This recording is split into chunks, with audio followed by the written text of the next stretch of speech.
Temporada de resultados. Santander surpreende, Bradesco decepciona e Itaú em linha. Adeus Carrefour Brasil.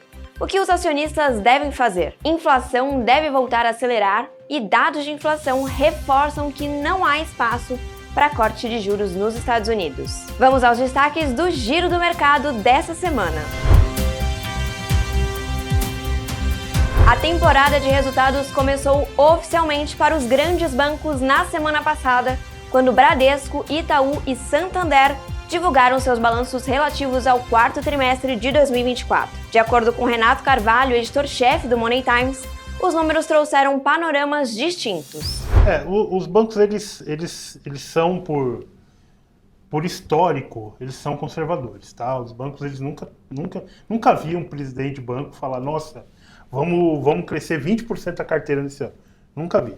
É sempre uma cautela grande, até porque eles continuam lucrando com essa cautela, com esse conservadorismo. Então, dá certo. O que dá para diferenciar é quando você olha os números com um pouco mais, com uma lupa, vamos dizer assim. Então, vamos falar de risco, vamos falar de carteira de crédito. Como é que foi o crescimento de cada um deles no quarto trimestre? Itaú. O Itaú, o segmento que mais cresceu foi grande empresa, que é o menos arriscado, né? Sempre. Né? Quando você pega um conjunto de clientes, a grande empresa sempre tem menos risco. Claro que aí você passou por momentos que você teve eventos de recuperação judicial, de Americanas e tudo mais, que teve um impacto grande, mas os bancos absorvem rápido esses impactos e acabam readequando as suas carteiras. Então, o Itaú teve um crescimento superior a 20% com grandes empresas no quarto trimestre. Só no quarto? Só no quarto trimestre em relação ao quarto trimestre de 2023. Qual a minha tese para isso? Não sei se isso é real, tá? Mas ali já havia uma expectativa e até o Banco Central contratou um aumento de juros durante esse ano aqui. Antes mesmo até do banco da última reunião do Copom do ano, já se sabia que o Banco Central ia fazer esse ajuste. Eles podem ter se antecipado e correr para fazer algum tipo, às vezes até capital de giro mesmo, com os juros velhos, entre aspas. Então, a grande empresa consegue fazer isso com uma rapidez maior, porque o banco está sempre disponível, mais disponível para soltar empréstimo para grandes empresas. Só que isso não foi visto no Santander e no Bradesco. E se viu no BTG. O BTG tem, né, uma linha de negócio que é de empréstimos para corporações, para grandes empresas, e cresceu 35% também no quarto trimestre. Por isso que eu comecei a pensar nessa possibilidade das empresas demandarem mais crédito nesse momento, para talvez antecipar alguma operação que talvez eles fossem pegar no primeiro trimestre, no segundo trimestre, para tentar aproveitar os juros ainda baixos, porque a Selic, ela tem uma, vamos dizer, ela bate em todo mundo, tá? O aumento da Selic. Só que o crédito para grandes empresas, o spread é muito baixo. Então acaba que a Selic faz mais diferença na hora da conta da grande empresa, e o volume, o valor também é maior. Então, só que isso acaba trazendo também uma estratégia de menos riscos para os bancos. Né, para o banco que contrata. Então, o Itaú ele tem essa particularidade em relação ao Bradesco e Santander. A outra particularidade é quando você olha para a pessoa física. O maior crescimento no quarto trimestre do Itaú foi crédito imobiliário, que é um crédito de menos risco, né, quando você pensa em pessoa física, e de mais longo prazo. Então, você mantém o cliente mais tempo vinculado ao banco. No caso do Santander e do Bradesco, o que cresceu mais foi cartão de crédito e crédito pessoal. Então, cartão de crédito sempre tem um risco atrelado, principalmente em cenários de alta de juros, e crédito pessoal, que é aquele crédito sem garantia, enfim. Então, há essa diferença, e aí até o Renan falou, né, Renan, que o Santander está com uma estratégia de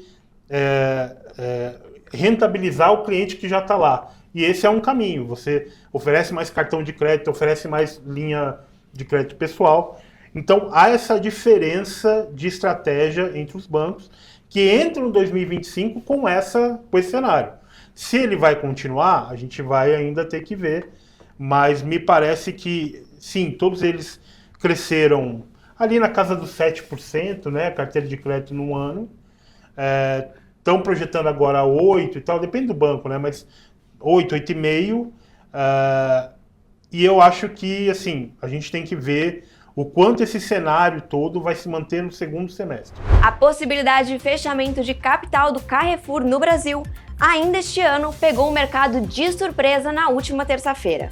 A notícia movimentou as ações que permaneceram entre as maiores altas do Ibovespa. Para Marcos Duarte, analista e consultor financeiro, a notícia é positiva para o investidor, já que a empresa não está conseguindo enfrentar as dificuldades do setor. O analista considera que as ações devem oscilar em um valor próximo dos R$ 7,70 ao longo dos próximos meses, e que a melhor opção seria optar pelo resgate em dinheiro e migrar o capital para outra ação mais consistente. A gente tem uma característica para esse tipo de papel, para esse tipo de cenário, que é aquele cenário de bolha. Então, ou seja, ele vai ficar ali na casa de uma estabilidade. Se tiver algum fato relevante no meio do caminho, o Carrefour vendeu para o Açaí, vendeu para outra empresa, ou, enfim, abortou a ideia de fechar o capital. Então, só com eventos bem significativos assim, para impactar o preço da ação novamente, né? Mas do contrário, a gente entende que vai ficar nessa casa de 5,50, 7,70, na verdade, né? 7,50, 7,70, é pouca variação mesmo. Sim, até porque existe formador de mercado, né? Então que vai garantir mais ou menos aquele preço. Então somente se tiver algum fato econômico relevante, seja ainda até uma pressão inflacionária, enfim, alguma coisa que seja realmente relevante para movimentar o preço dessa ação.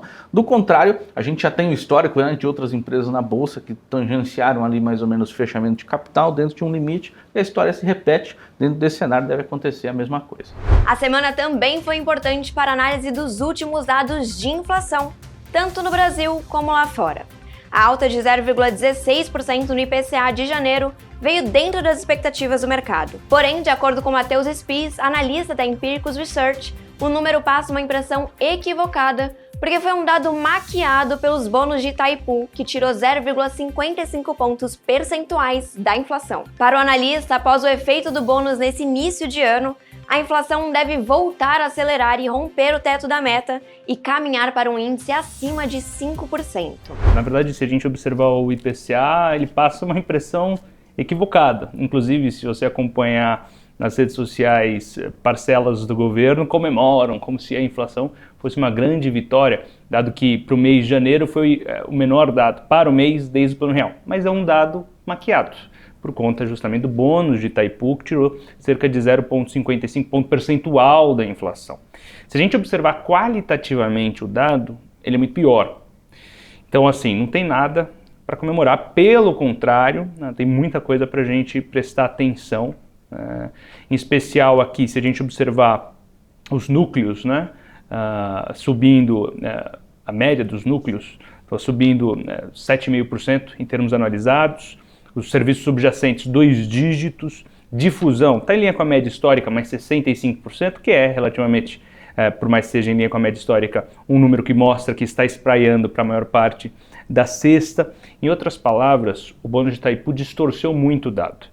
A gente não venceu a inflação e, pelo contrário, relativamente a 2024, em 2025 o IPCA vai acelerar, o que, claro, demanda trabalho da autoridade monetária no aperto monetário.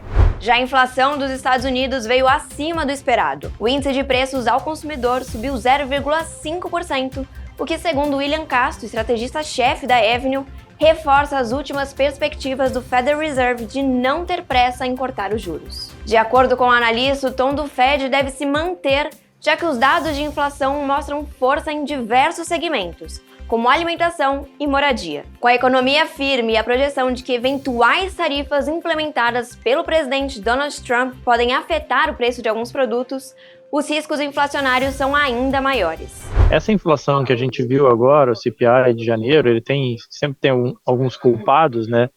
Acho que foi a inflação do ovo aqui nos Estados Unidos, né? Você deve ter acompanhado, mas os preços dos ovos eles subiram 53% no ano passado, né? E só nesse último mês, aí, nessa última medição, foi 15% de alta no preço do ovo, né? Óbvio que o ovo sozinho não faz o CPI, né? Mas ele acabou influenciando ali o preço de alimentação em casa. Junto a isso, a parte de moradia continua pesando, ela é 30% a 40% do índice, continua firme, né, preço de aluguel. Então você tem uma inflação que ela está firme, que ela está resiliente, aí ela conversa com um juro que aquela ideia do higher for longer, eu acho que voltou bem, voltou com força. Olha, a economia está firme, você tem a inflação e ainda, né, você tem a possibilidade, uma perspectiva, uma projeção de que, olha, as tarifas elas possam gerar também um aumento de preço de alguns produtos. A gente viu tarifa ali no alumínio e no aço, tem a tarifa nos produtos chineses que impactam eletrônicos.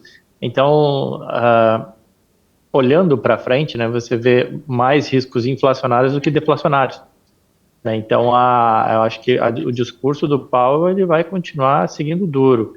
Por outro lado, também, sim, dado que a gente tem hoje juro real na economia, você tem 4,25 de juros frente a uma inflação aí que seja de 3, né, enfim, você tem juro real, então não sei se precisa, até que ponto precisa aumentar juros. Tá? Então é meio que mantém esse juro aí e tenta, para deixar ele fazer efeito e baliza muito as expectativas. Né? Se as expectativas começarem a descolarem um pouco, aí sim você tem que aumentar um pouco o juro para trazer de volta a expectativa para onde o Fed quer. Né? Mas o aumento de juros, por enquanto, está descartado, então, né?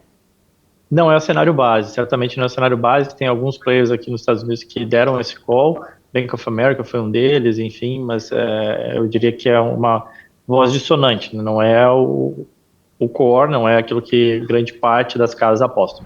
Esses foram os destaques do Giro do Mercado nessa semana. Até a próxima!